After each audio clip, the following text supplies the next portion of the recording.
Hello, hello, hello. Thank you so much for your patience and welcome to your natal chart reading. So let's go ahead. Is the lighting good enough? I think it is. Yeah, it is definitely. Okay.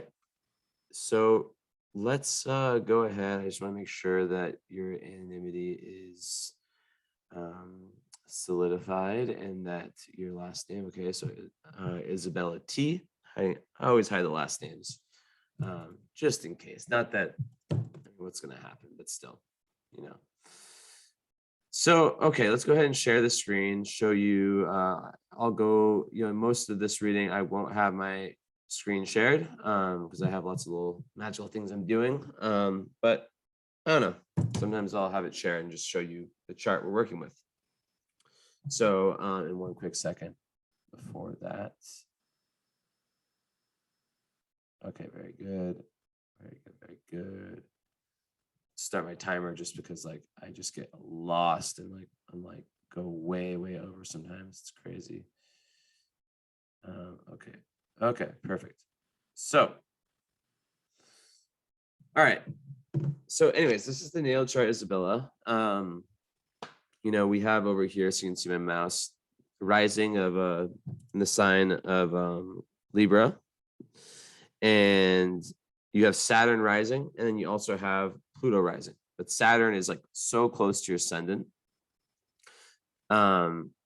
It's about half a degree behind your ascendant. So at the moment you were born, the planet Saturn was like exactly rising on the eastern horizon. So we'll get into the implications of that. And you have a 75-minute reading. I just 75 minutes, so we have time. Anyways, so Libra rising, we have a lot in Libra over here. Mars as well, ascendant. And then we've got the moon in Capricorn. And then, of course, the sun in over here in Taurus, conjunct. Wow, exactly conjunct, 0.05 away. You see that? 22.35 to 22.40 with Chiron. Wow. So, and then, of course, we move on with Mercury in Gemini, Venus in Aries in the 7th house, and Jupiter over here in Scorpio, and then a lot of other stuff going on too. North Node in Cancer. Okay, to start off, I like to speak about the relationship between the sun and the moon. These are the two most important parts of a natal chart, right? Some astrologers go down, and it's not a good or bad thing. They go down these crazy rabbit holes per se, where they focus a lot. I'm not talking shit. I'm just saying the point of I try to keep like a big perspective, like a very grand perspective of the most important parts of a chart, because it's easy for us to forget that this like the way that your sun relates to your moon can ultimately be extremely important. It's important for everyone. So in your case, they're both in earth signs. So your sun is in Taurus, as I said, and your moon's in Capricorn, and they're actually trining each other, 120-degree angle. And that's a very, very, very positive or beneficial aspect and just overall energy to have. It means, so there's lots of different implications. First of all, when we speak about the parents, I wrote a book, and in my book, I had one part where I was trying to denote what the main message from my mom and the main message from my dad were. Like I was trying to put them into like a few paragraphs. So in the case of someone like myself who has a square, someone who has an opposition, there's going to be very, very different messages when you try to summarize like the psychological, like what were the main impressions, the main lessons, even if they're like indirect or unconscious, like themes that they really passed on to you. When it's in your situation, there's going to be a real smooth kind of similarity between the two, right? So I'm not going to say that it's impossible that your parents, that there's like a divorce. But typically when there's a trine between sun and the moon, there's a real agreement between the feminine and the masculine part of you, right? We're all yin yangs. And that's kind of Capricorn and Taurus. You know, you hear about so many just from sun signs, Capricorn people marrying Taurus people, right? I've seen it in my own family. So basically, Sun in Taurus is, you know, I don't really like to go too far into the sun sign. We know it's more important what house it's in, right? Because it's falling in the 8th house, and it's also conjunct Chiron, which is so important. So essentially, like, you know, Taurus sun is basically, you know, it's very reliable. It's an earth sign. It's predictable. I like to give more warnings. I mean, like, you know, all the great things about Taurus. Heaven on earth is the highest realm of Taurus. It's very, very, you know, it's very consistent. It can really find happiness. It's very shiny. I think of it as like this, like, beautiful spring energy. And one thing about Taurus, like I said, I'm not going to go into, like, you can search Taurus sun on Google and get all of, like, the attributes, you know, like, about Taurus. But the thing to watch out for with Taurus is risk taking, right? Taurus can be very stubborn and stuck in their ways, and it can be difficult for them to really move away from what's known in their lives. So this is a theme I see with so many clients. And it's, once again, I mean, if I could count the amount of clients I've had that have, like, this Taurus sun in the 8th house, you know, or like Scorpio sun in the 2nd house, it's usually Taurus in the 8th. It's so many. So basically, the 8th house is the house of Scorpio, which is the opposite sign of Taurus. So basically, the themes of change and uncomfortable change and transformation, these are extremely karmic for you, right? You're being asked in this lifetime, like, you'll probably having given, like, very, like, comfortable circumstances or whatever it is, like early life. Let's see, you do have Neptune down here close to the ICs over here at 23. So your moon's around the IC. So yeah, that's interesting. But regardless, you're going to be, your life is really going to be about, like this back and forth between comfort and really enjoying, like, what's known, and then going towards the unknown, right? And it's not always a very easy process, right? Because you know, I can give an example of, like, growing up in the perfect, you know, what feels like the perfect community. You have all your best friends. You know, you take on, like, it's just like, you know, you take on like the track that people expect. Well, with the 8th house Taurus sun, you're really being asked to, and I don't even know if you guys can see me on the recording right now. I don't think so. So I'm gonna go back and forth so you guys can see me, or but I know other people will be watching this too. And part of that is to teach people, or to show people how I do my reading, so they can learn. And also, if they're interested in getting a reading, they can get a reading too. But anyways, so Taurus in the 8th, let me just make sure, okay, camera's good. So Taurus in the 8th is like a contradiction in a sense, right? Because Taurus wants to just chill and have things just be the way they are, and they don't want to go through these changes. They don't want to go through these transformations. But the 8th house is like, it pushes you to these death, rebirth, transformation, right? That's the notion.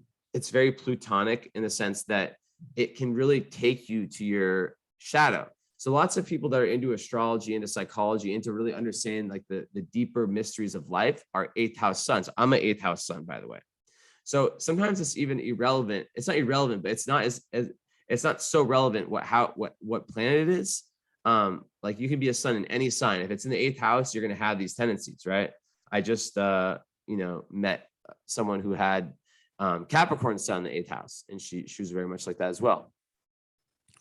So yeah, the processes of birth and death tend to play a huge role in your life. And basically, people with 8th house suns, they tend to feel like their life can be, like, separated into these, like, epic, like, so different epochs, or like periods of time where, like, you look back at your old self and you're like, man, I feel like that was, like, a version that doesn't even exist anymore. Like, I feel like that was, like, an actress, like, playing me, but, like, that wasn't me. it's kind of trippy for a lot of people to like look back on like photos or hear stories of themselves of how they used to be. And I know, you know, like if anyone else is listening to this, like this is how it is for everyone. Everyone goes through changes. But I swear the 8th house, it's like a whole new level of that, right?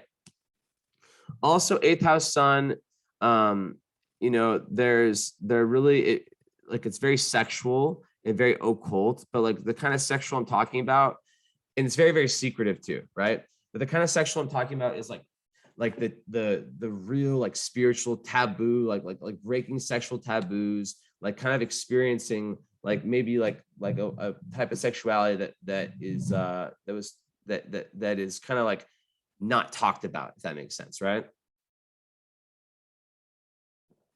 So because of this, it creates like this very like probing, like a big part of your life you feel is like explore the underworld, explore the mysteries, explore like what most people are like, oh, that's kind of sketchy, it's kind of scary, you know, mysteries.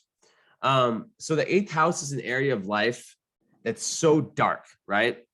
You know, it's like the shadow side of humanity. And a lot of people are like, keep me away from that. You want to go right into that, right? And because your sun's in Taurus, which is a very grounded sun sign, that's actually an advantage because you have an ability to go through these like kind of like sometimes sketchy, but not always sketchy, but just like kind of, they can be scary to some people, areas of life, and have this still keep your ground, still keep your solidity, right? Still be that immovable rock, if that makes sense. So yeah, like people with this, they'll live many lives in one life. And yeah, it's really trippy. I've totally like gone through this, and it's just really, really crazy. And it's hard for people that don't have 8th house suns to fully understand, because they'll always be like, well, yeah, that's what everyone has. So aside from that, some people that have 8th house suns can achieve fame after death. It's also like, you know, about other people's money.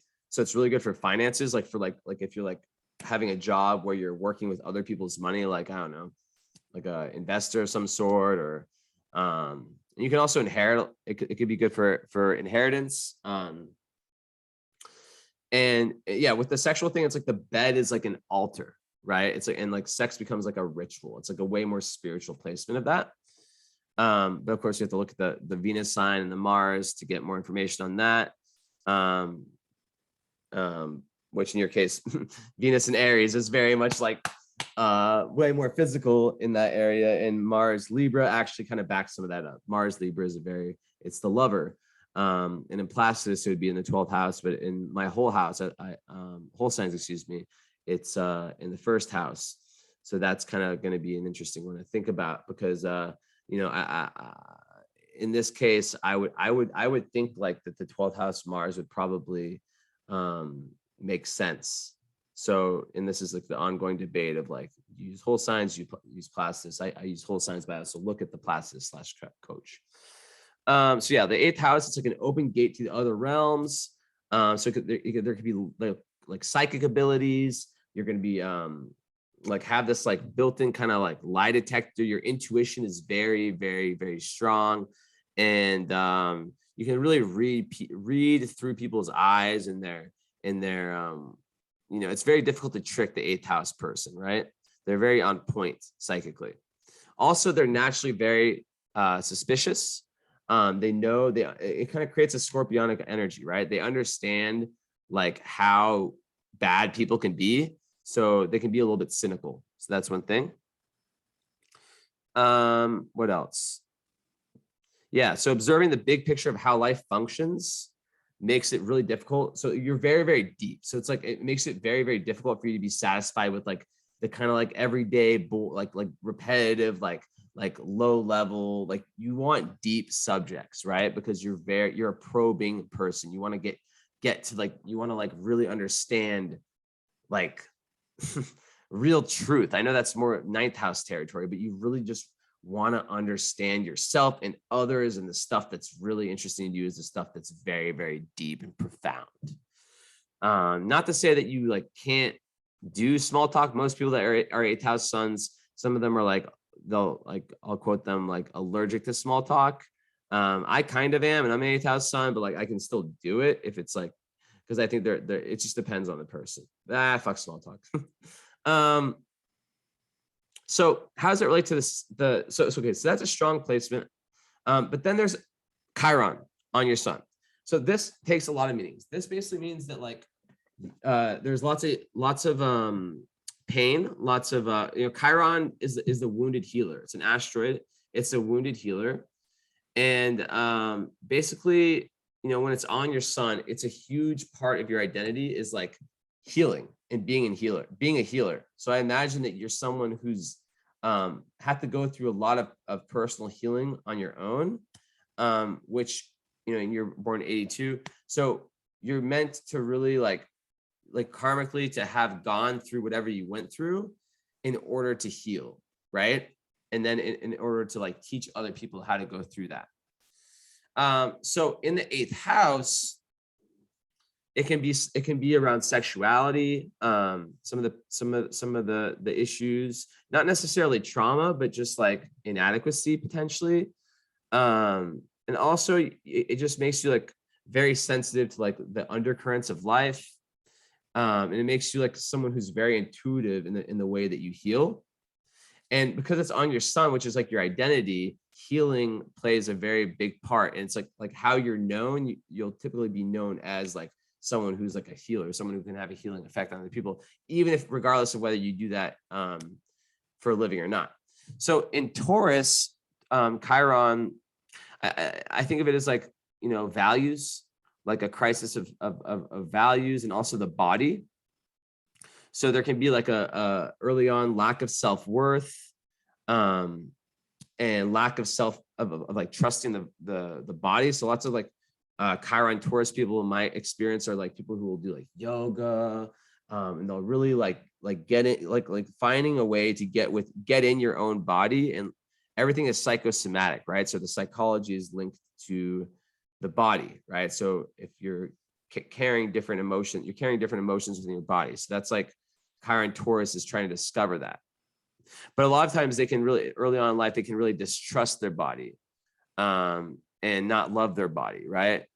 So it's really like a journey to really become in touch with that, and also not being like, because there can be like an overcompensation on accruing money, like the kind of lower Taurus energy in possessions and kind of the external.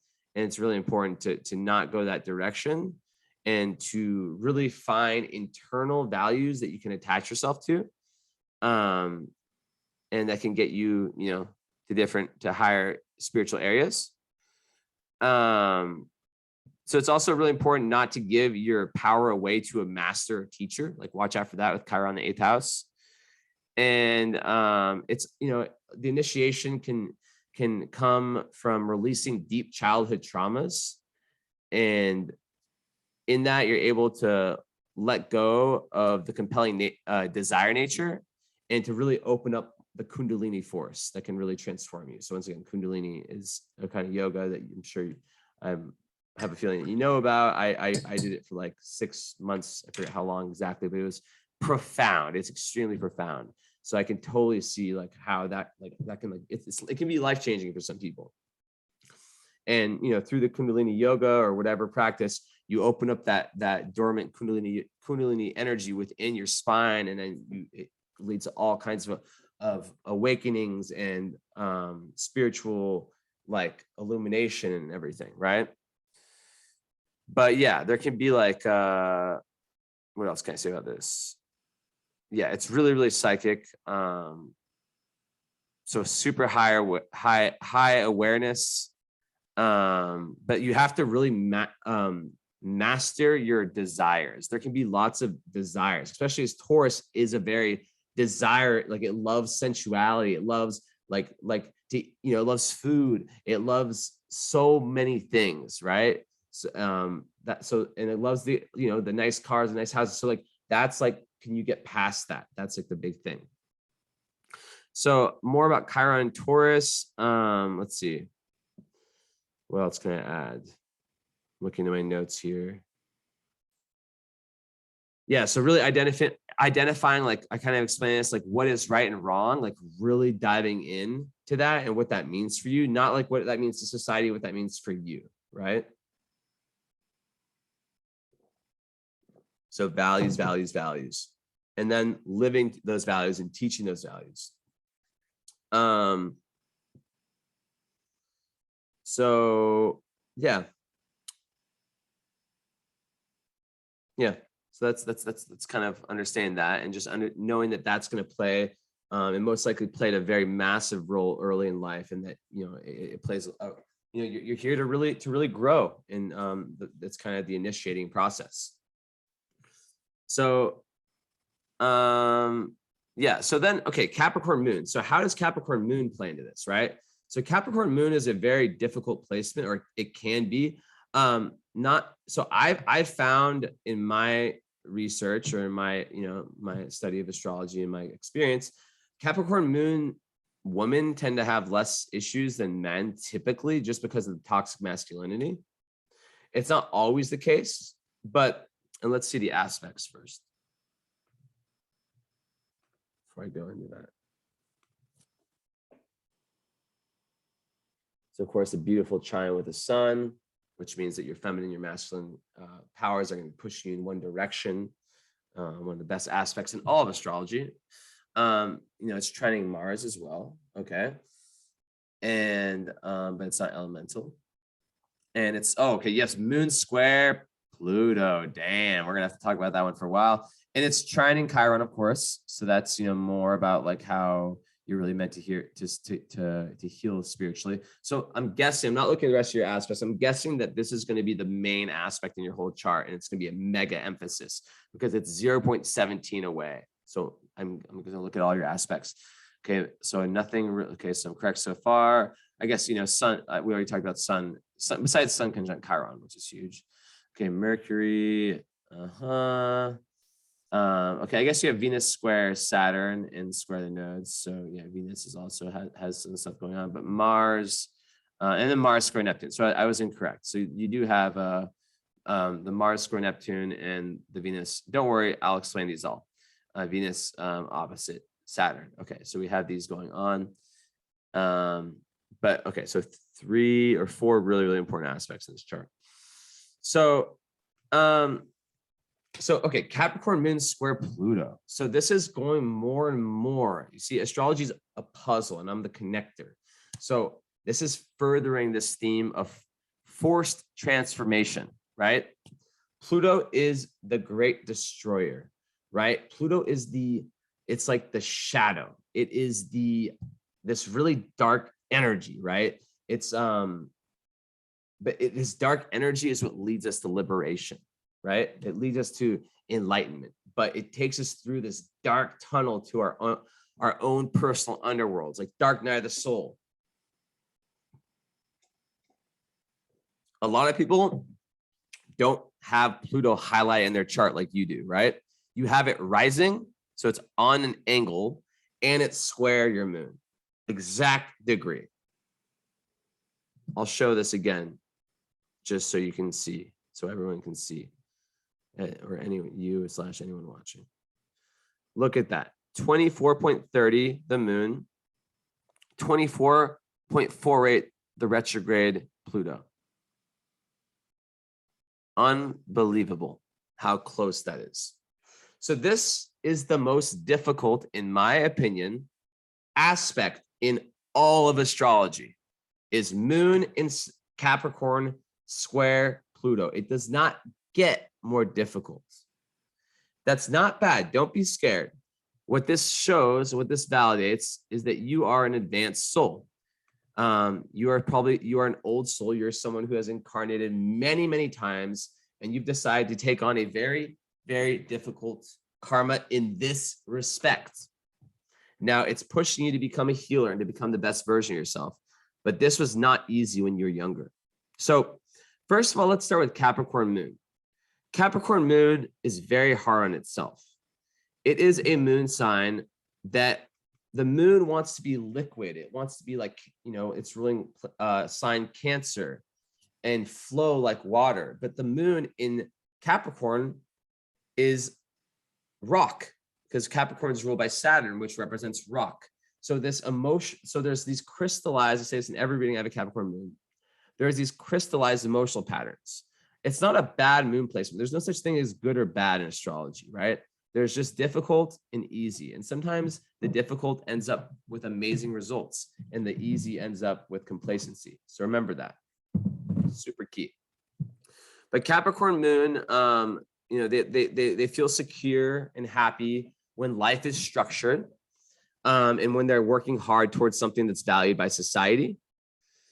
But one thing that's difficult about Capricorn moon is they can be very emotionally distant or cold. And they,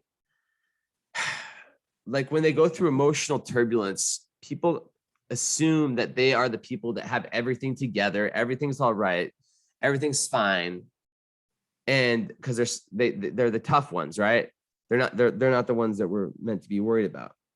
But they have a lot of trouble reaching out and sort of like, you know, being like, hey, I'm having trouble. So that's like a huge thing with Capricorn moon. So the big thing karmically with Capricorn moon is, like I said before, liquefying crystallized emotional patterns. So imagine you have, from past life to past life, you have these emotional patterns or cycles that you stay stuck in. You know, potentially they have to do with your family, right? Maybe there's like lots of like, you know, generational, like cycles or traumatic cycles, or like just cycles in any way in your family. But overall, it's something needs to be broken. That's why lots of Capricorn moons have therapists, and it's like this impetus because you have this moon sign to heal, to break through patterns that have accumulated through different past lives, that in this life, your soul has said, I am now ready to take this on, right? So, you know, it makes someone like Capricorn moon, they typically have to grow up fast. They grow up fast, you know? They're like, even when they're young, a lot of times they're looked at as like the elder. Very, very responsible, very practical. So yeah, they have like an innate, serious, and responsible nature.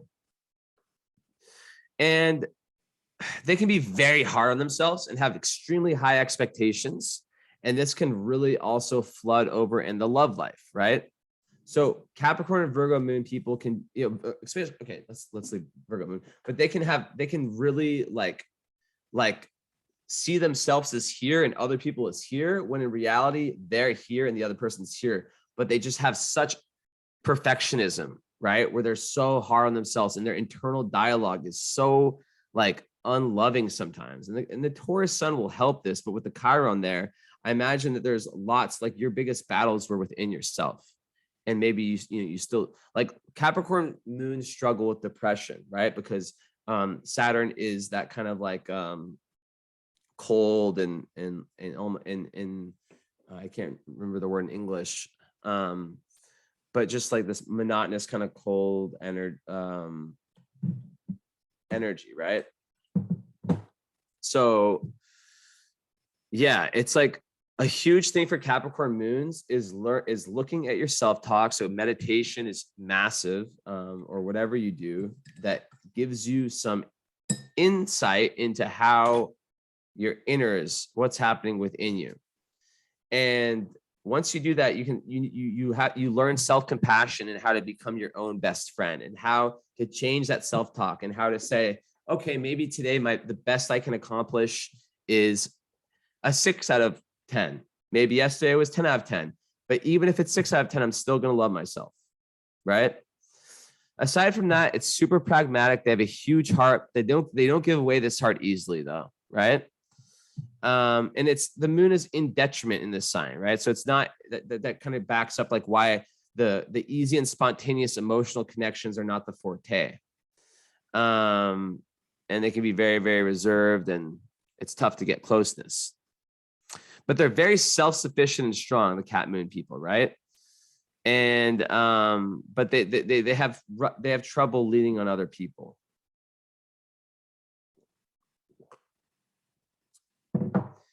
And they can also really isolate themselves.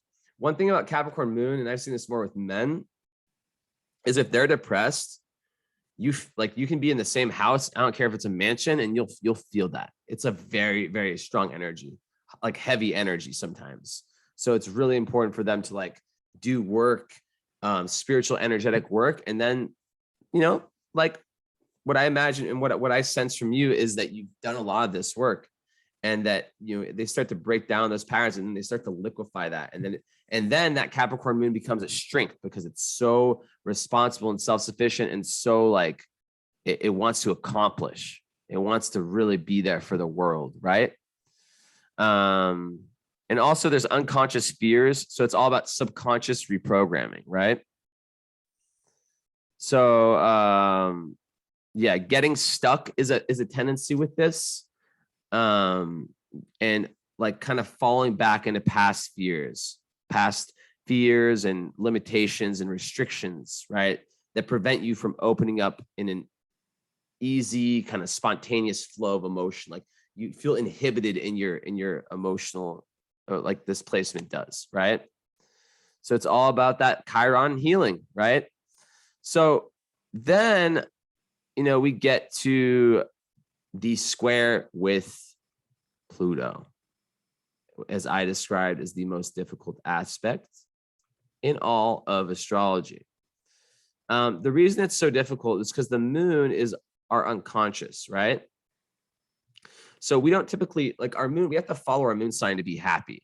So like for a Capricorn moon, they have to be happy by, really like a Capricorn moon can't be happy just sitting around doing nothing. They need to feel like they're of service, and they need to feel like they're doing good. So when there's Pluto, there's extreme pressure, right? There's extreme pressure to, and it's almost like there's like this extreme pressure. And when you have a Taurus sun, it just forces you further and further for these transformations, it forces transformations and regenerations, right? So it can have lots of issues with like relationships, right? And it can create like almost like, I don't want to say like bipolar, but like real intense ups and downs. And there can also be some impulsivity when it comes to this, right? So with the emotions, right? And basically, one second. Hold on.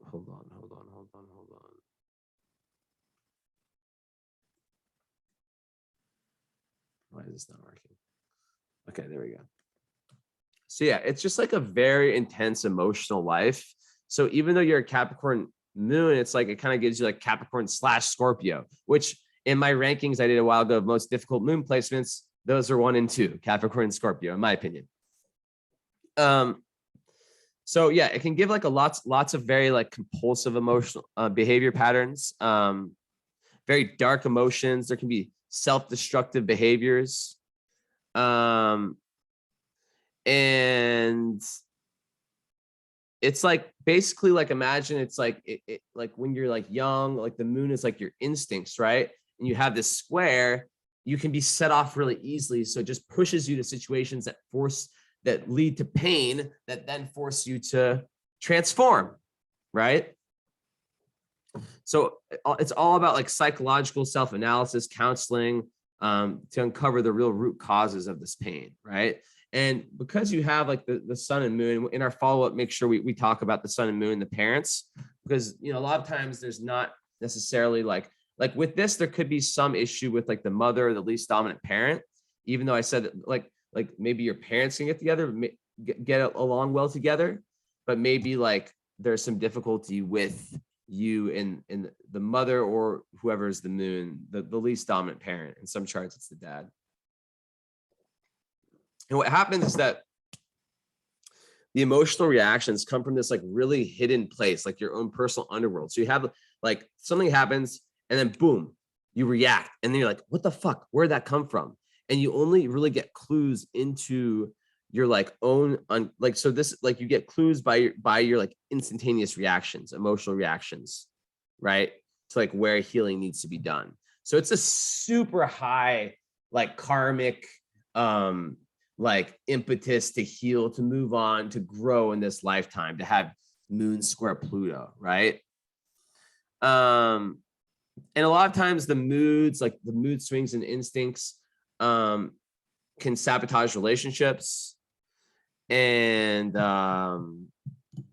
yeah, sometimes like the mother could be like overly obsessive or interfering. And once again, it could also be very ancestral. So some people that have these types of things, it can be like linked to like past life trauma. So let's make sure I talk about that too. We'll look at your nodes and what I see after that too. So, you know, so when it comes to relationships, you really need someone who's like a rock, and you really need someone who you can express all of your emotions with, and who you can like feel like you can be vulnerable with without judgment, right? And it's really important that you have a consistent person. And you'll be the kind of person with this who will probably be less trustworthy, like by nature. And you know, you could have like evolved so much that like I would say this reading, I say this in most of my readings, like I'm telling you exactly how I would, like if you do the current astrology reading, which is like the next one, most of my clients, they get this one, then they get the current astrology. They're two completely different readings. This one is like, I would say it the same to you if you were 2 years old as if you were 90 or 40 or 30 or anything. The other one is like this, the next reading is, or the one, the current astrology is like the chapter of the now. This is the book of your life, right? So I'm just letting you know that. But yeah, so you could have like really gone past all this stuff, but this is huge. So so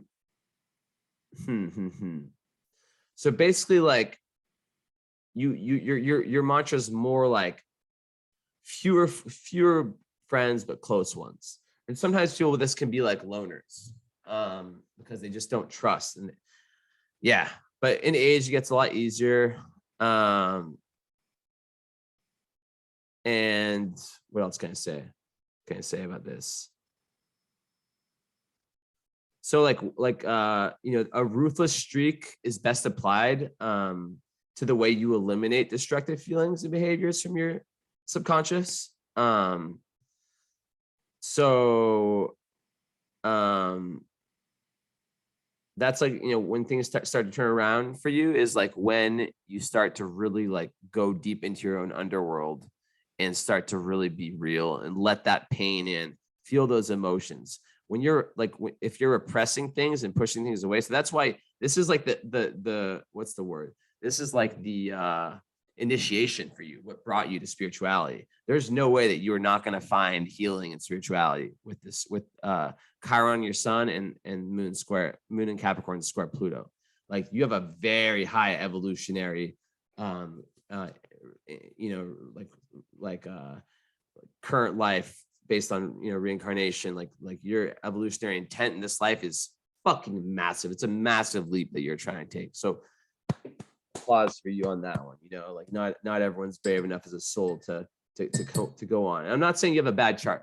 Once again, don't get it twisted, because I believe that when you take Pluto energy, that's power, and that's spiritual power. And you can be like a very, very, very powerful, almost spiritual teacher with this. Someone who is resilient, someone who is able to never give up and to face life's turbulences with a smile, and someone who probably went through some shit, and who's in a, you know, started their life, an early part of their life, and who is very, very grateful currently. So yeah, once again, you have to watch out for the compulsive nature, and once again also with the perfectionism. And it's all about, yeah, self-control. And yeah. So also one other thing I want to say about like the current astrology reading, which I highly, highly suggest, that's a live reading. So like we would just like meet on Zoom. And I'm saying it now because your birthday is coming up. And with that one, like you can have like a transit, which is like a temporary astrological influence that can completely color what's happening. So I just want to let you know that sometimes people get readings from me, and like it's always good. You always want to do both readings so you know the whole picture. Because like if you, for example, had like, I don't know, like I have Neptune square moon, you would feel like it would just make a lot more sense to get the readings. And some astrologers, they do like they'll get like do like the reading like I'm doing now, and then they'll like slip in like a little bit of transits. But like to me, I take this very seriously, and I feel like these are two different readings. I want to devote like all my energies to natal reading. I always go over anyways. If I go way over, like my time, like fuck. So I need to like, I need to kind of like, where are we at right now? I'm probably like screwed, huh? 444. I keep seeing this 444. I don't care. 40 minutes. Okay. So anyways, yeah, just let me know about that reading. But we can talk about that after the follow-up. Okay. So anyways, we move on. So moon, square Pluto. So we get it. Like this is like pushing you towards that 8th house, death, rebirth, transformation. There's no option. This is your fate. This is, even if you try to avoid it, it will find you. So, okay, now moving to ascendant in Libra. That's a very beautiful ascendant.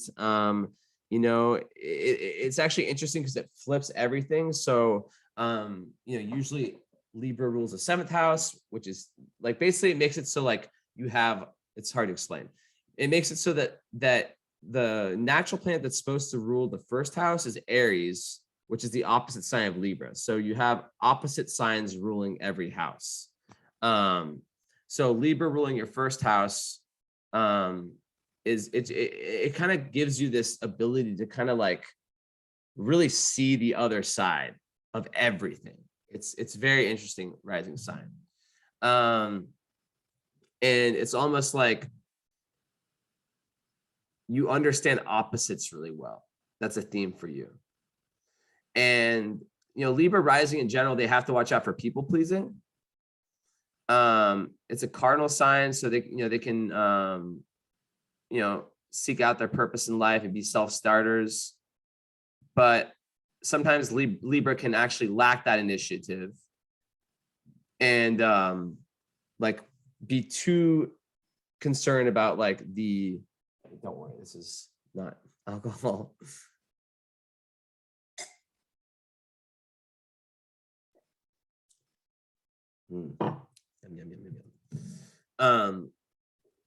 I know I'm crazy. It's like I'll like pour like a tiny bit of an energy drink and then just like have like 1 or 2 sips and then throw the rest away and put it in a champagne glass.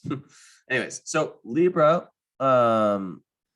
rising, it makes your chart ruled by Venus, so that's like very good for like beauty, attracting good things, manifestation. But yeah, you have to watch out for like that people pleasing where it's like it's all about balance. So imagine like you're in an environment and someone's upset, and you'll sacrifice your own happiness to make that other person happy, to restore balance. So boundaries are so important for the Libra. I'm just going to finish this. Libra rising.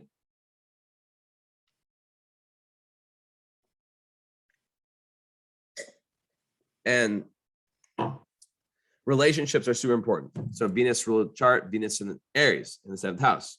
So yeah, so like a lot of your life's purpose is connected with relationships, both personal and professional. Like it could be business relationships, so a lot of times it's romantic. And sometimes you spend too much of your time thinking about the needs and wishes of other people. And you're it's very like justice oriented. You're very interested in justice, mediation, diplomacy, all that stuff. And basically like, yeah, Libra rising, I'm not someone that has really studied like how they look, like how the rising signs look, but it is responsible for how you look. But you do have Saturn there and Pluto. So that's going to really color this in a different way. Saturn on your rising is going to give you like this way more like responsible, almost stern look. And like, it's going to be really, really good for success because people will see you as this very responsible person. And then Pluto, which is a little bit further away, is going to give you this real intensity. So even though it's like, yeah, Libra, it's like mixed with like this kind of scorpionic, like mysterious, like don't fuck with me energy. You know what I mean? And, but really with the Saturn on the ascendant, you know, the ascendant first house being about like the body, being about the self, it can kind of be restrictive in terms of your self-expression. So it can make some, like, I think most people that have Saturn rising can be quite shy, even though Libra risings are very, very like socialite type people. It can make you like especially early in life, have like a very big reticence to like express yourself, like throat chakra energy. And there can be like feelings of inadequacy from early childhood, which let's definitely talk about all this in the follow-up. And yeah, it's just like really responsible, reliable, and very, very cautious. But once again, like this plays into this huge theme in your chart about like, don't be too cautious because you're here to go through, you're here to take risks and, you know, you'll get rewarded with the risks. And also with the whole risks, you might be thinking about money. And I want to say that you have what's known as the financial guardian angel in your chart, which is Jupiter in the second house. Every client I've ever had that has this, it's in Scorpio. So that's even further about that built-in lie detector, super intuitive, like you love psychology, love astrology, love the depths, the mysteries of life, the murders, mystery, Netflix shows, all that stuff, the underworld, the mafia, all these things, right? But that is like a financial guardian angel. So like I've had so many clients who like have this and who are like, yeah, like, you know, I lost one job and I just was never worried. And then I just got like a better job the next week without doing anything. So it kind of like, we'll go more into that in a little bit, but that's like really ensuring that like when you do take risks, you're going to be fine. Right. Like the basis of who you are, you're going to be fine. And in Placidus, you know, you would have Jupiter in the first house. In whole signs, it's in the second. So, you know, regardless, like you know, it's just speaking to like luck. And when you take risks, luck happens. So the fact that Pluto is rising and you have an 8th house sun and it's squaring your moon means that you are a Plutonian. So it's once again, it's saying that this whole like death, rebirth, transformation, which can get really ugly at times, but like, you know, it's about letting go. It's about surrendering to the universe. It's like here, and there. It's like a billboard everywhere in your chart, right? And basically, it is happening to you also externally in your personal, in your like kind of your like outer personality, like kind of just like everyday like speaking life, right? So in the first house, you know, Pluto can make you like, it can make one a very a leader, a very strong leader who's constantly challenging themselves. And overall, it gives like a very powerful personality. And more on that later. So we see here that the Libra mixing with like the outer planets of Saturn and Pluto, you know, there can be lots of pent up energy, especially with the square between the moon. So it's very important for someone, like I could see like health wise things not being good. Like it's really like it, let me finish my sentence. Health things not being good unless you find a physical outlet for all of this, right? Physical or even artistic, because I guess it is an Aries. So there needs to be an energetic, there's the word, outlet to get out what's within. Repression is so common with this placement, with these types of charts, that you have to figure out how to get what's within out. So, so that's kind of the big three, how they play together. And yeah, that's a square between the so there's a triangle between the sun and the moon, and then there's a square and between the moon and the ascendant, which means that the way that you look, the way that you appear, your outer personality is going to be somewhat at odds with your internal emotional nature. So you might appear a lot more like, I don't want to say like nice, I'm just joking, but like I don't like you might not appear as like, you might be quite introvert. I mean, maybe not because there's a Taurus, but like basically like people will see you, but really within yourself, you're a lot different than the way they see you. And let's talk about that in the follow-up. That's something we need to kind of discuss more. So also, okay, when I look next at what I see next, your chart's ruled by Venus, because Libra is your ascendant and Libra is ruled by Venus. So your chart's ruled by Venus. And it's in the 7th house in its domicile, which is very good. But it's in Aries. So Venus in the 7th house is really, really beautiful because it makes you have, and I have Venus in the 7th house too. But it makes you very relationship oriented. And it gives you you possess the ability to really see the beauty in your intimate partners. And it makes relationships super important for you. Like it's like an emphasis, even though it's not the moon, it still is something that's very important. And you can really have lots of relationships and enjoy very harmonious one-on-one relationships. It's also very good for business partnerships. And if you're like a psychologist or counselor, it's very, very good for that too. So it's gonna, in the 7th house, it's gonna bring a level of luck and a level of you're gonna attract relationships. With that said, Venus in Aries, the love language can be quite like fiery in terms of how you can really like pursue partners in a very hasty, right? Like fast, like assertive way, right? But once you're like in an intimate relationship, then you really strive for freedom and independence within that, right? And really, so Venus and Aries people, they really like to be the initiators in relationships, and they can be kind of aggressive. Not like in a bad way, like they'll just like even girls that have it, like I've had friends and clients and stuff who have this, they'll like be the ones that like go after the guys they like, and usually it's in culture the other way around, right? So Venus opposite Saturn, square nodes. So first of all, Venus square nodes, I have this too. It means that everything relationship oriented in your life is going to be extremely karmic, and a huge, I don't want to say battleground, but a huge arena for your karmic lessons is going to be around relationships. And we'll get more into that. I still haven't like a lot more to be said, but like that's one thing, that there's something from past life. There's some lesson that hasn't been learned about relationships. And it's important for you with that square, right? Because the South Node is in Capricorn, conjunct the moon.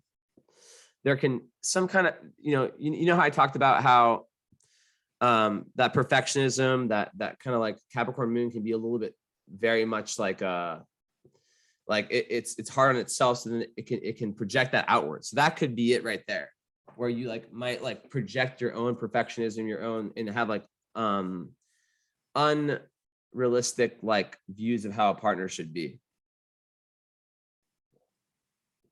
So yeah, so Venus in the 7th, square or opposite Saturn is gonna, most people have Venus Saturn. It's basically like you don't really get relationships until after the Saturn, like real good relationships. It can happen, but usually it's like after the Saturn return, around 30 years old, 29 and a half, when like the real relationships come. And there's lots of setbacks in that area. But really, Venus is like about like what you value, but really it's about self-love also, right? Because you can't, it's like a whole projection. So it's like, if you don't love yourself, you can't, everyone's heard that one, you can't love someone else.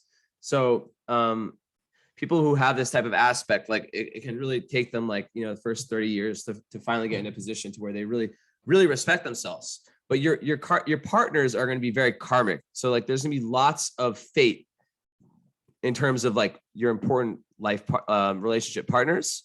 So like I have this too. And that's kind of why I have this mindset where I don't really worry about things when it comes to like, of course, like you control your own free will. So if you're like a drug addict or like fucking like at your lowest vibe, you're not going to meet your soulmate, but like if you're doing your best or like close to your best, and don't be too hard on yourself. If you're, like it seems like, you're getting this reading with me, like, I think you're on your journey. We'll find out more when we speak about like the details, but from what I remember from your messages, I felt that, things will happen when they need to, when they're ready.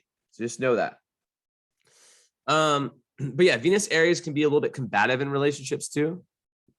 And yeah, so just watching out, not like so it's all about like, this is a very inner thing for you. Like once you're able to really get that self-love and really get that self-acceptance of like all the areas where you're not perfect, that's when you'll start to like attract people, and you'll know that they're not perfect, but you'll still be able to have successful relationships with them, right? So that's the huge part. Let's see. So yeah, so then with the Saturn energy, yeah, like it's also like the highest energy of Venus and Saturn is long lasting relationships. So once like the karma, whatever karmic lessons Saturn made you learn with your relationships that we can talk about, I hope you're taking notes of this, and you're taking notes about what we're going to talk about in the follow-up.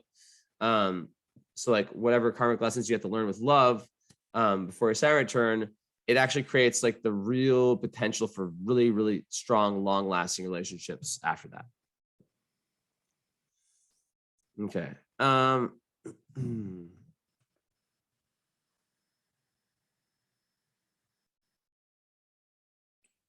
Venus sextile Mercury, that's really, really good for speech. And it's really, really good for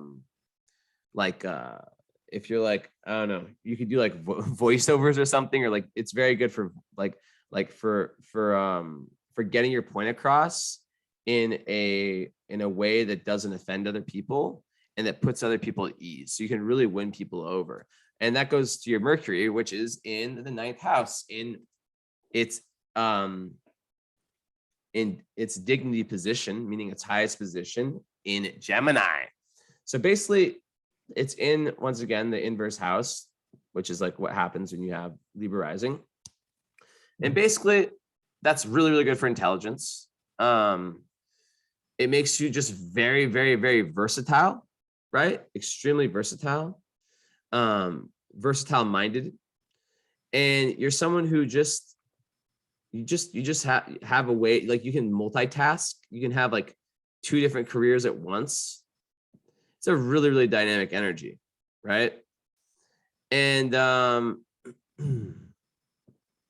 let's see. So yeah, Mercury in Gemini is like, you're not going to have trouble at school. You're going to be a very, very good communicator. So the whole small talk thing, maybe you don't like it, but your thing, because it's in the 9th house, is through like your little like ability to conversate, to collect data, let's say through like little mini conversations that then leads you in 9th house, which is where your Mercury is, to connect it all and to create large philosophies and perspectives out of it, right? So your 8th house also, your sun also contributes to this. So you're someone who likes to talk about the big picture, and you're able to actually have the small talk. And your part of fortune conjuncts your Mercury, which is another, like you might be a writer, you might be like someone who like communication plays like a large part in your career or in your life, because your greatest joy and you have this really amazing skill of communicating and just your brain in general, right? And also it's about like the discovery of truth. So yeah, yeah, but in Gemini, it's like, yeah, you find so much joy through learning and communicating. You love tons of different subjects. and also like living in the present and interacting with your immediate surroundings is super key to fulfillment.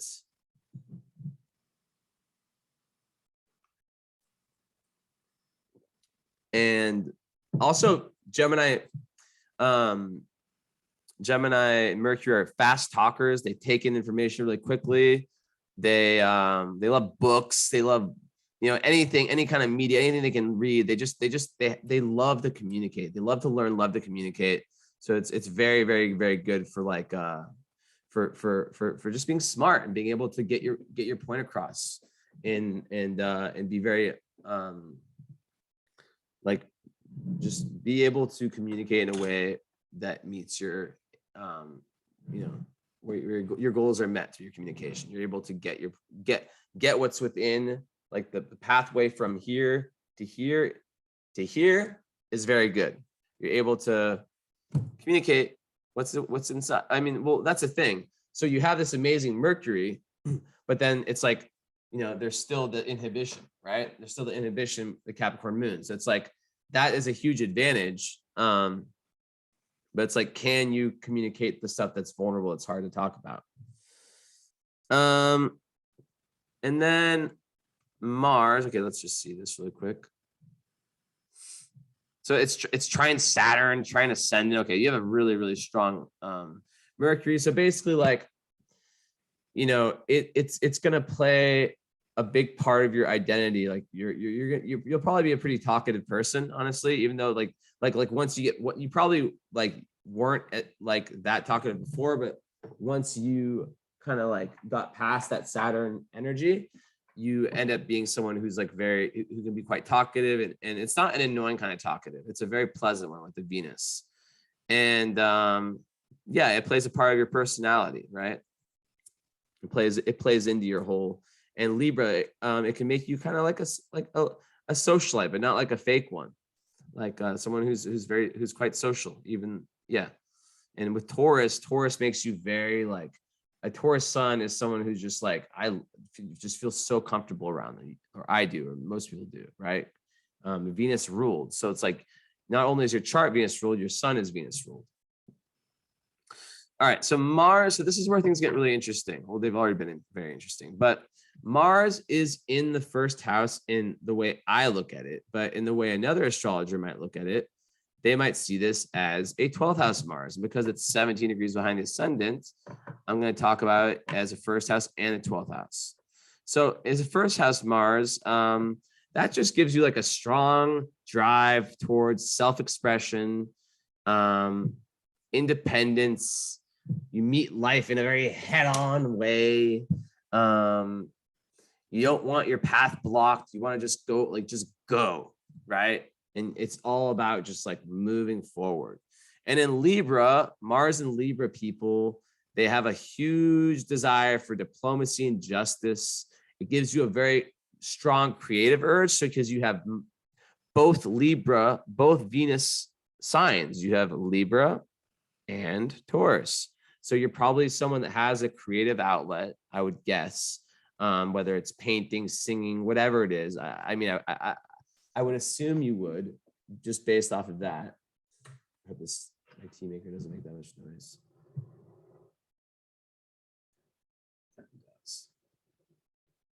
Hopefully you can still hear me. It'll only be for like 2 seconds.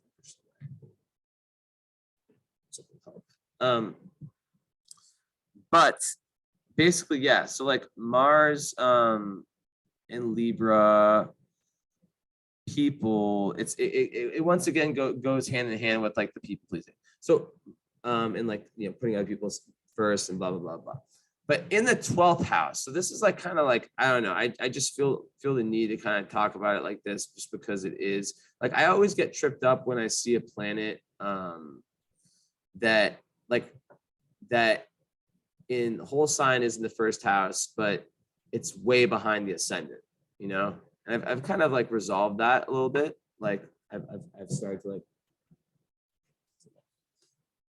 learn. I've kind of like understood the framework around it more, but still.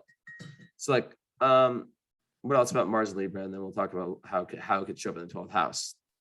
So yeah, it's in detriment. So it's like Mars is the planet of action, and Libra's always like, should I do this? Should I do that? Like one of my exes was Mars in Libra, and she was so indecisive. She always wanted me to make the decision for her. I was like, just make the fucking decision. So the thing here is that you have to find that solid value system that you basically live your life and make your decisions based off of those values, right? So what else? It can be like a passive approach to life.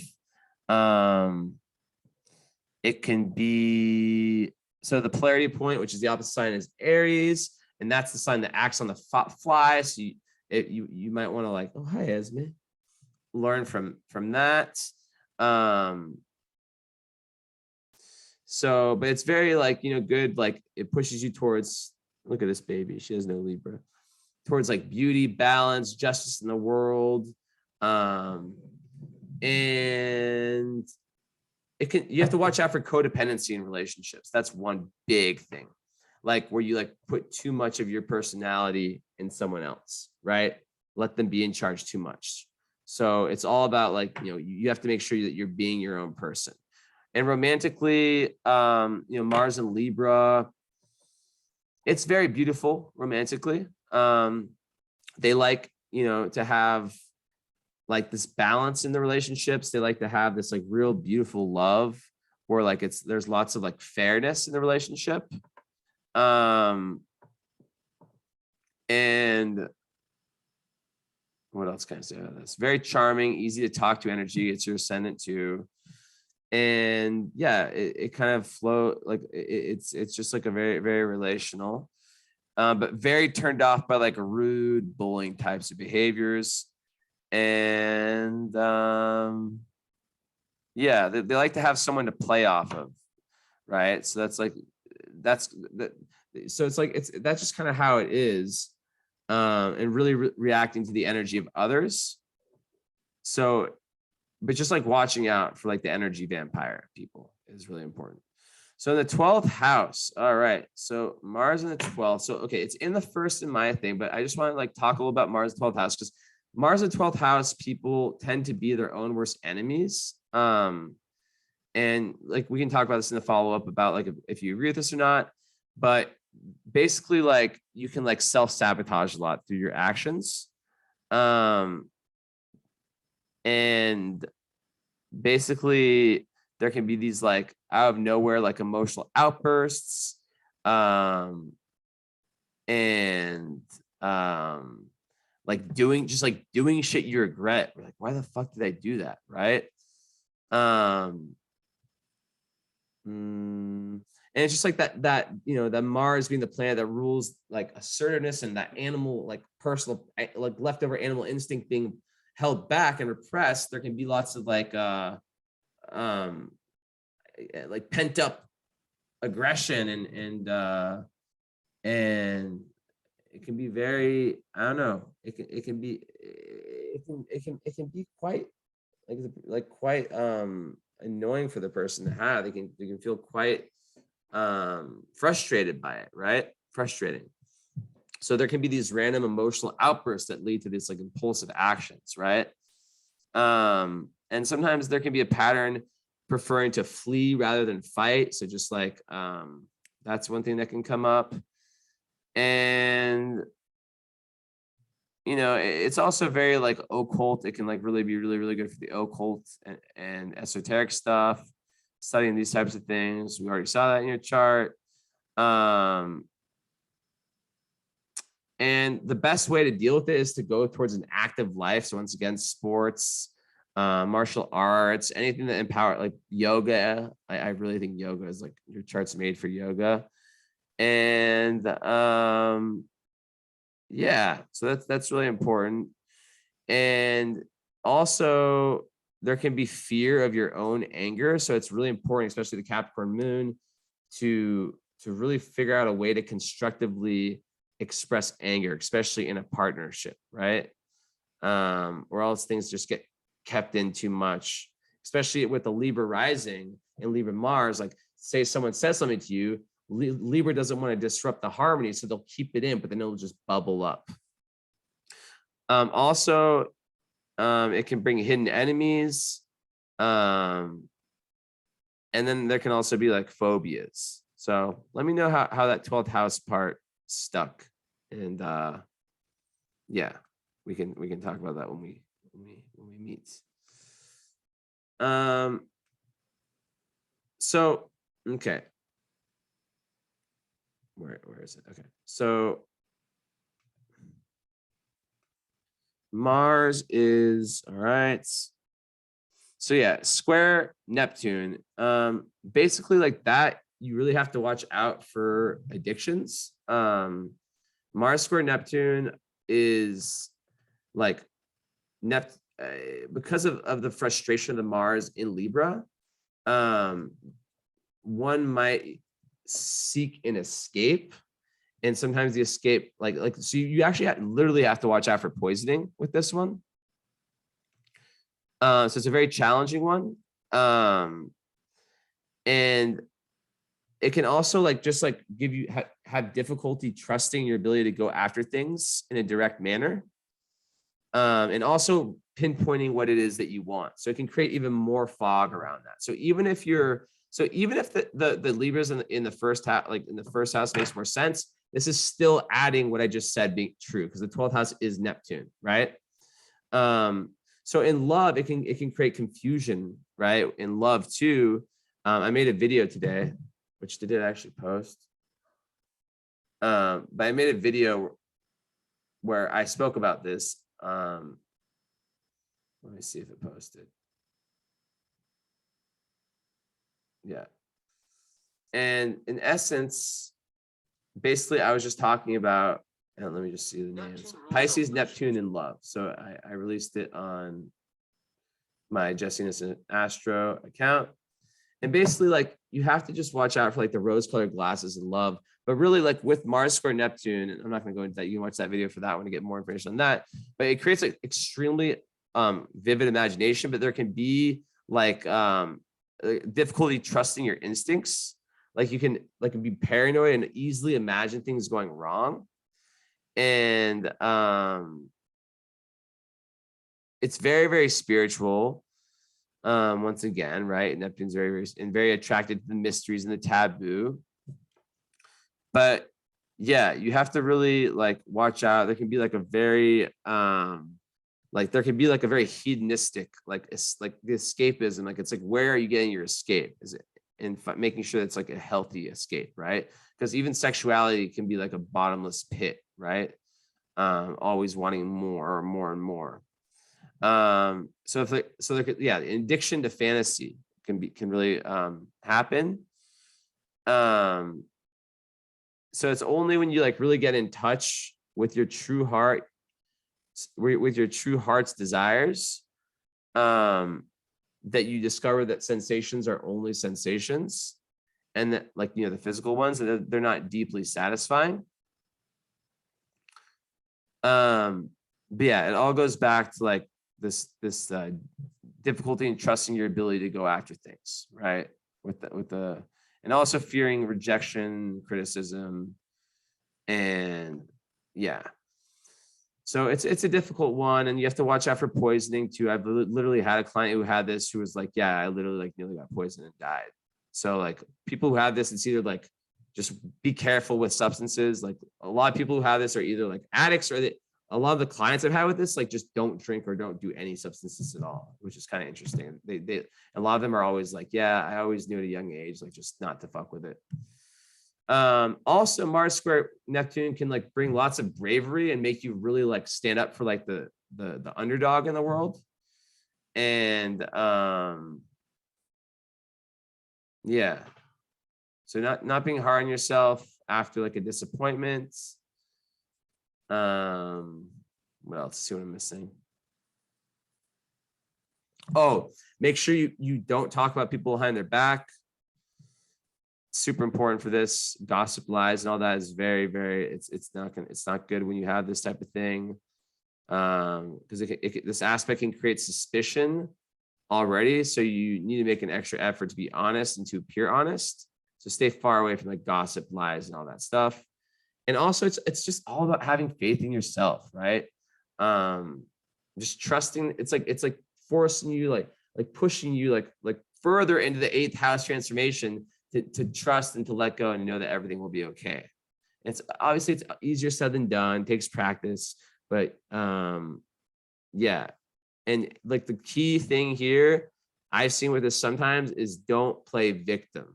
Some people that have this will play victim and they'll just be like, I want to escape to like another reality type of thing. All right. So basically, so that's all the inner planets. So like, yeah, with love, like, you know, you're gonna like really want someone who understands that the ebbs and flows, and who can sit there and love you and be that same person consistently. And then also, you know, someone who, you know, with the Libra energy, where there's gonna be that fairness, and then with the Venus, you know, in Aries, someone where there's gonna be some level of like adventure and I don't want to say challenge, but like where there's going to be, you know, it's still going to be fun. It's still going to be like you're growing and you're not too like you have to watch out for like the code of like being like the Aries Libra opposition, which is like being two Libras being codependent. I can't live without that person. Being two Aries is like too dependent. Like I don't give a fuck. Like I'm just going to do whatever I want to do, you know? So watching out for that. Okay, moving on. So I think I'm already over the 75 minutes. I'm a crazy guy. I'm crazy. Yeah, it's literally. Has been what? Yeah. Okay. Anyways, so whatever. So okay, so we talked about like the first house. So okay, so Jupiter, we talked about that. You know, in the second, you know, that's like really good for finances. You're on this intense search for truth.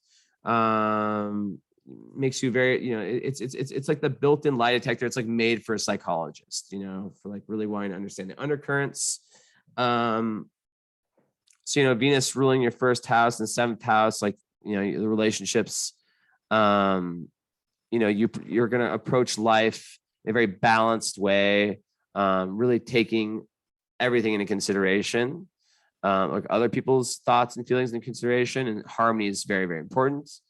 And you really need to be assertive when you like make decisions. So 2nd house, we're gonna go house by house and kind of finish this off. Scorpio, so that gives you like intense feelings about money and possessions. And it also makes you really value your own intensity, and you can be jealous of other people's good fortune, but also can make you really, really intense on your own search for inner truth, and making that house ruled by Mars in the 1st house. It, you know, it plays into your identity a lot, basically. So yeah, like the search for truth, the 8th house, which we've already talked about, it's on your sun, is a huge part of your identity. Duh. So 3rd house ruled by Sagittarius, you have Uranus in there. Uranus 3rd house, that's amazing for writing. And you know, basically, you know, it makes you a very enthusiastic communicator where you really enjoy learning, and you can really inspire others through your speaking and your communicating, which goes back to your Mercury, right? In Gemini, conjunct part of fortune. And with Uranus there, it just makes everything really, and Neptune there, it makes everything like really unpredictable. So like when you write, you might like get downloads through your writing.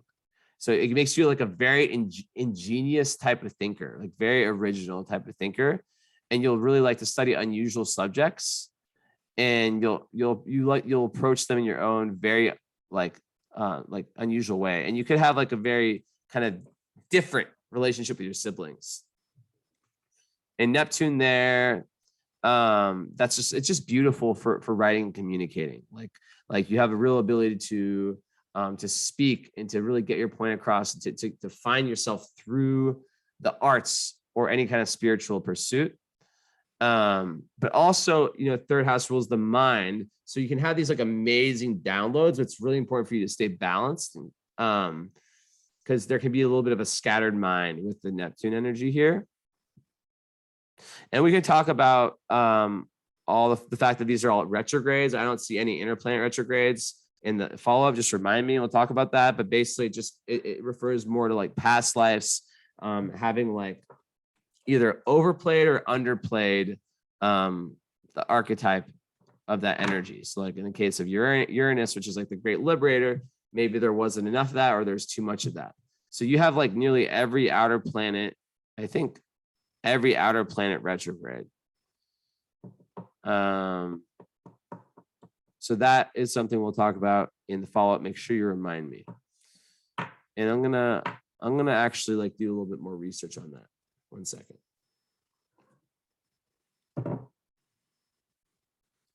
And of course, I have like, this is the thing as an astrologer, you know, we're always learning. Like, of course, I have my own take of what that means. But I'm gonna put it right now. All outer planets in retrograde. But basically, it's just like it has a lot to do. My brother has this too, so it has a lot to do with like kind of like really feeling like the collective energy in the zeitgeist, and really being someone that like really picks up on it. So you can be someone who, yeah, who just knows like what the collective, like who's very in tune with the collective suffering and the collective whatever. It's not always suffering. So Black Moon Lilith so Black Moon Lilith is not a planet. It's kind of like the dark part of our personality. And also Neptune in the third house, to go back to it, it's just like, it's beautiful. So you definitely should be journaling and just like closing your eyes and just allowing yourself to just go. And you'll like have that Jungian, just like automatic writing. You should try that. And poetry, stuff like whatever. And also like finding like a group and message me if you're interested, because I might have a proposition for you that you can really be yourself in, like spiritually. So, okay, Black Moon Lilith. So, okay, so fourth house ruled by Capricorn. So that, you know, gives you like a very high regard for traditions within your family. You're from Ireland, okay? So makes you like a very practical, reliable member of your family. And you have your moon here. So I didn't really talk about your moon in the fourth house. That makes you really love home base. And once again, it's in the opposite sign. So it's like, there's another imbalance like for you, like karmic imbalance between home, career, male, feminine, like inner, outer. Like these are themes that keep coming up. Let's definitely talk about that too. But yeah, like it makes you a very, as a small child, you may feel inhibited by your family, and as an adult, you may become a mainstay for other family members. So basically, I think that you're you're playing like a huge role in your family's kind of like any of like the generational, I don't want to say trauma, but like any kind of generational cycles in your family. So with Black Moon here in the South Node and Juno, so Black Moon means that you can cause some upset to your family, and you might feel like they're the ones that it's their problem, but really it might be you. You might like expect them to rescue you and solve all your problems, but yeah, it's not always like them. But more, in Capricorn, so Black Moon Lilith in Capricorn is basically, so I look at Black Moon Lilith, the way I see it is like kind of the lower energy.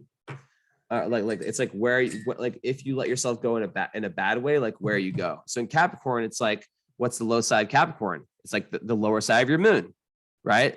Like the overly self-critical, overly domineering, right? Sometimes Capricorns can be know-it-alls, right? Sometimes they can be ruthless, right? And lack compassion, which I'm not saying you have, but with that said, you do not have any water in your chart. So it's going to be very important for you, besides the Jupiter, but that's a middle planet. So for inner planets, you don't have water, you have everything.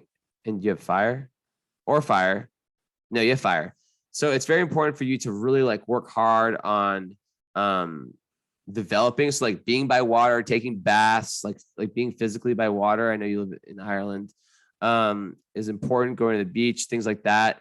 and like really like working on like compassion and intuition and stuff like that. And like that, like really like pushing yourself, maybe hanging out with like Pisces, Cancer, Scorpio type people. That can be very, very good when you lack water. And maybe in a partner, you would like them to have some water. So, yeah. So Black Moon Lilith. So I have in my notes, where is it? I break Black Moon Lilith down to a fear. And Black Moon Lilith in Capricorn is a fear of neglect.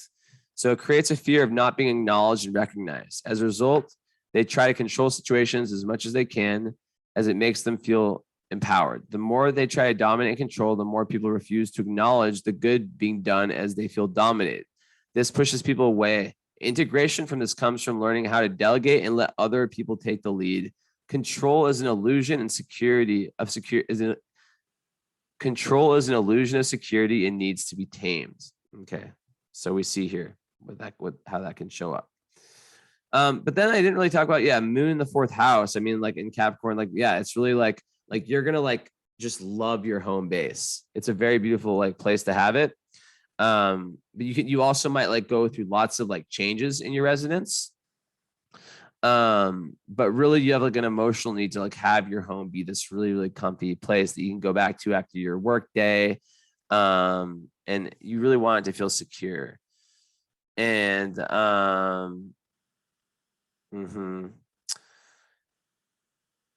also you might really want to live by the water, which is interesting. I was just talking about that because it's in the 4th house. And this can really help you to live by water. So then, okay, so furthering to the love implications, Juno, the planet, the asteroid of love, marriage, in Capricorn, conjunct the South Node, is once again stating that your all your relationships are going to be extremely karmic, past life based, but it reinforces the fact that you're going to want this really solid individual, this individual that you can count on to be the same person day after day. Someone that you can really respect and who respects you, and where there's that real long-term commitment, and you don't have to worry about the shit. That person is going to love you, and like it's just going to stick and stay.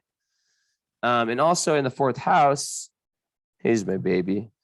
Speaking of 4th house Cancer, he's a Cancer. Like it's about like building a family, like really wanting to build a family and like a really solid home base with that person and a solid foundation.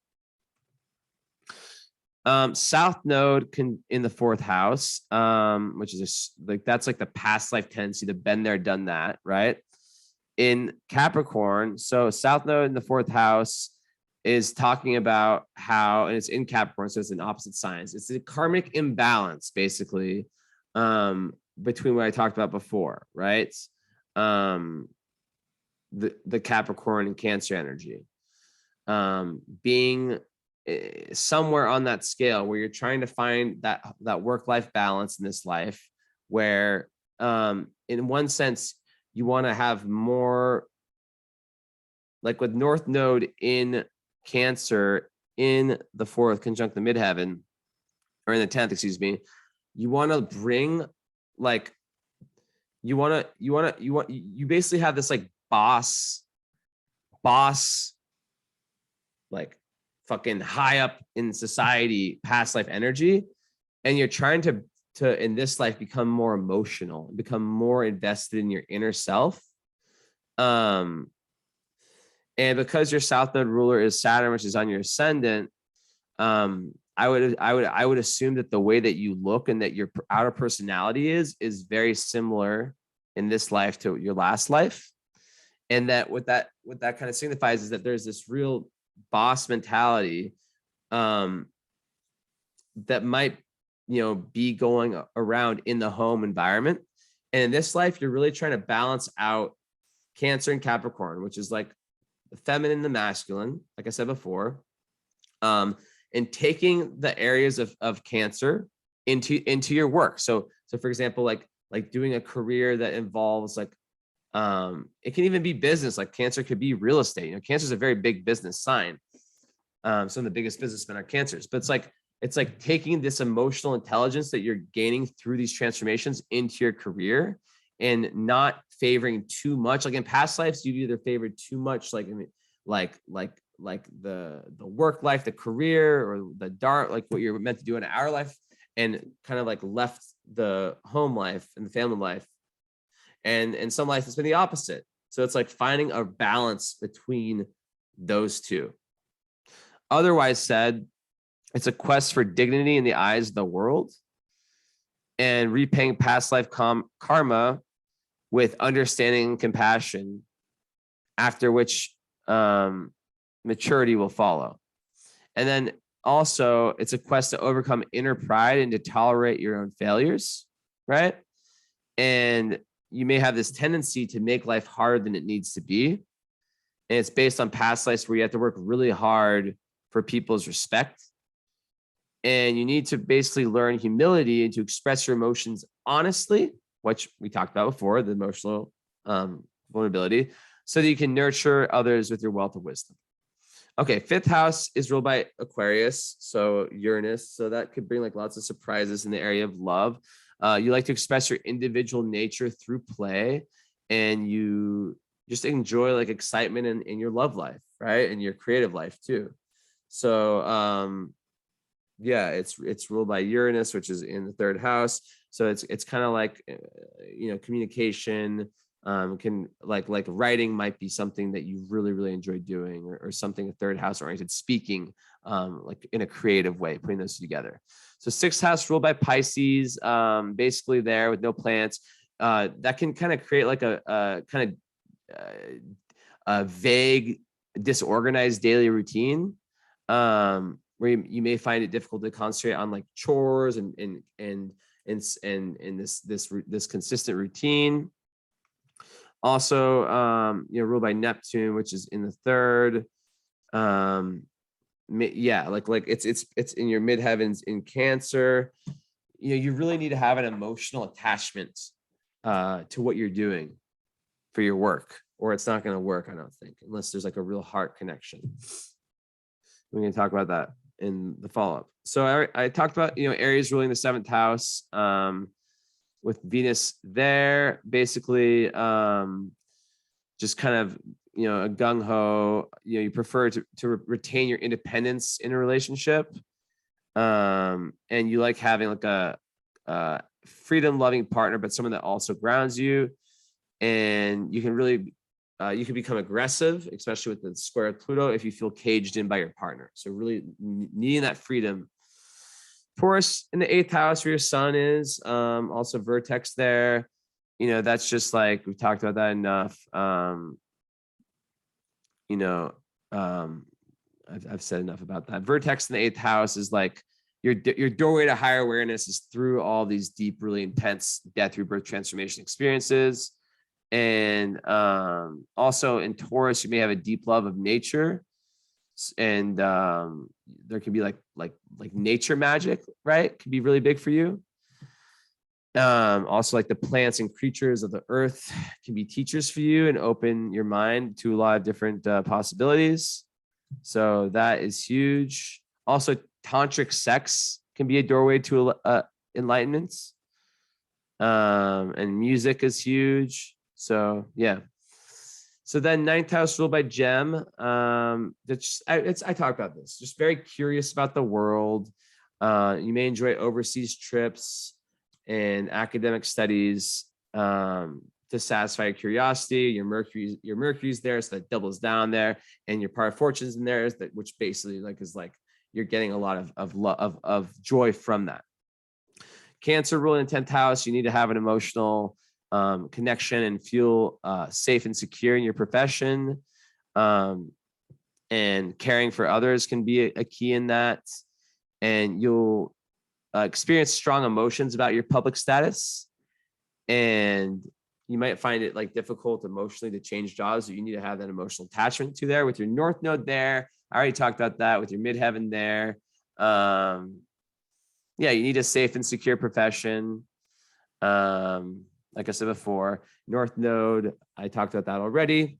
In the 10th house, you know, the ruler of the north node is the moon, which is in Capricorn. So maybe your own healing and getting past like some of the Capricorn moon stuff we talked about relates directly to your dharma, and like dharma being, you know, like what you're meant to do on like a kind of big picture level, right?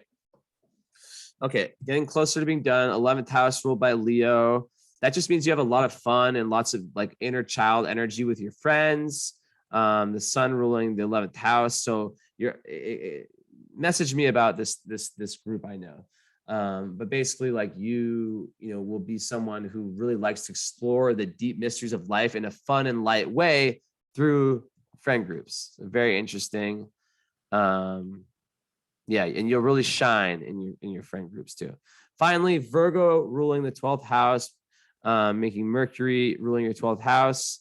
That can make one have a tendency for obsessive compulsive thoughts and fear, letting yourself go in case your imperfections are revealed. So yeah, that's kind of like 12th house is like very karmic. So you know, with a south node in also an earth sign, I could see there being like a too much like materialistic energy in past lives potentially. So yeah, but like also like the stuck emotional patterns.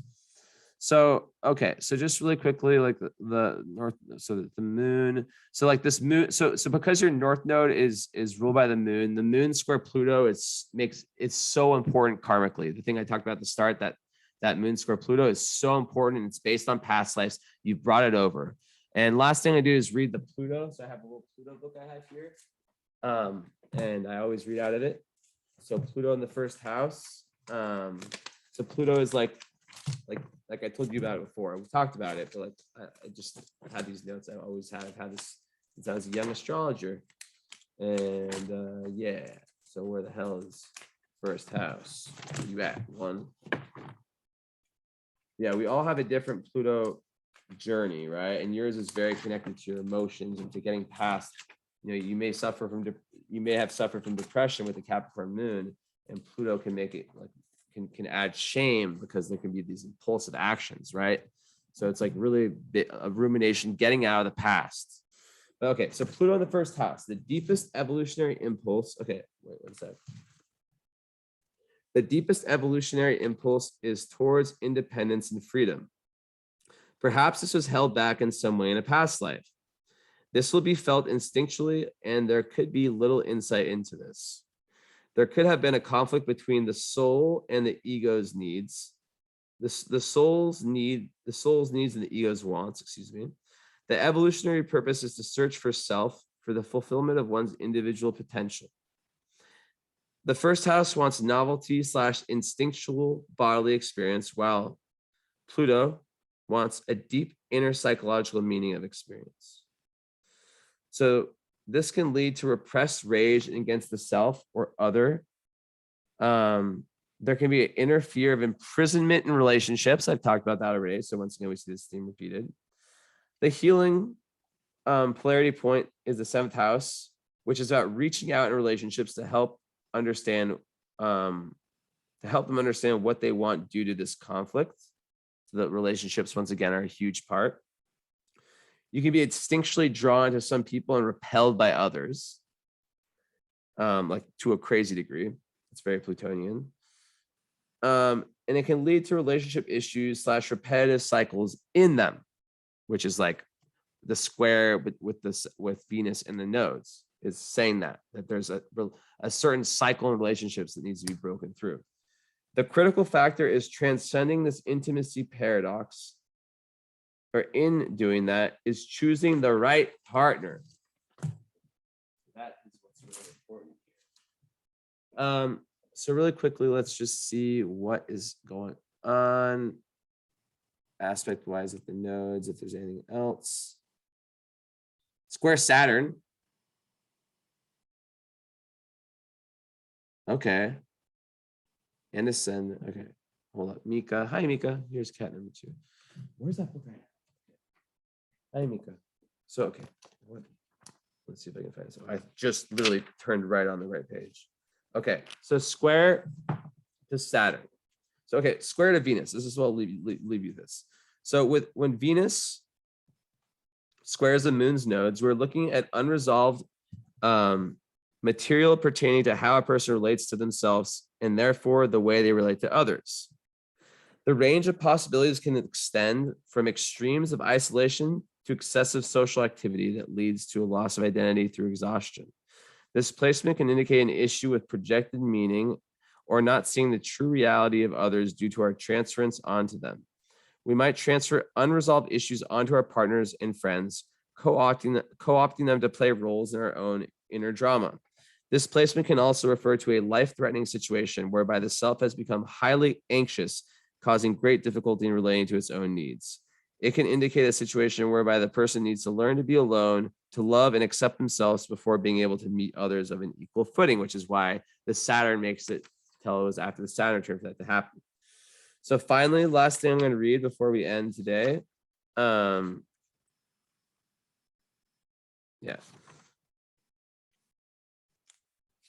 Okay. So Saturn. So in Saturn, and wait, what house? 7. Yeah. Okay. And Saturn is coming from the first. Is there one for ascendant? 1 second. I don't think they have.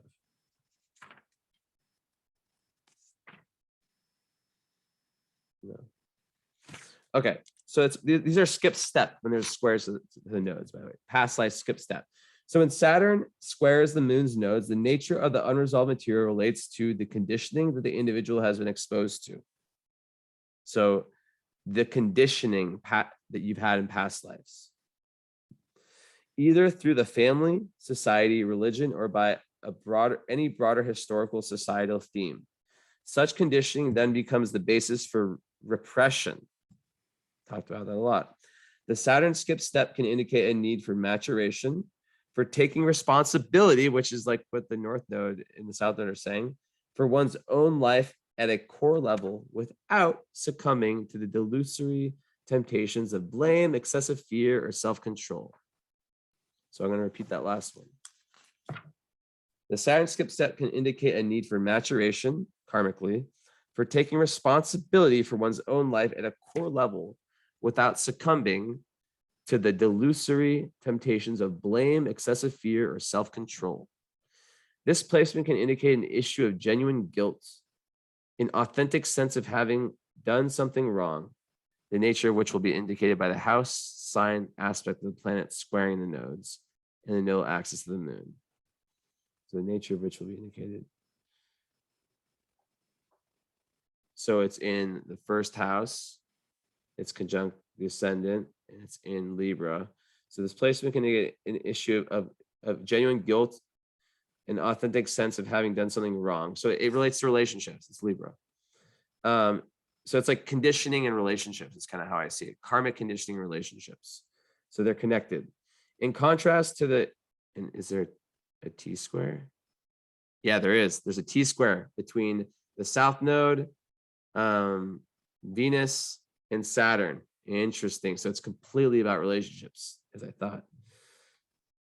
In contrast to the introjected guilt found in the Mercury/Virgo/6th house archetype, which is internalized from others blaming or criticizing, the Saturn archetype involves the self-recognizing past mistakes and making direct reparation for those mistakes. This placement emphasizes the importance of the Saturn return, which I talked about. And it's probably a massive turning point in your life. Anyways, I've gone way over. God, why do I always do this? Why can't I keep them? Oh my God. Holy shit. 103 minutes.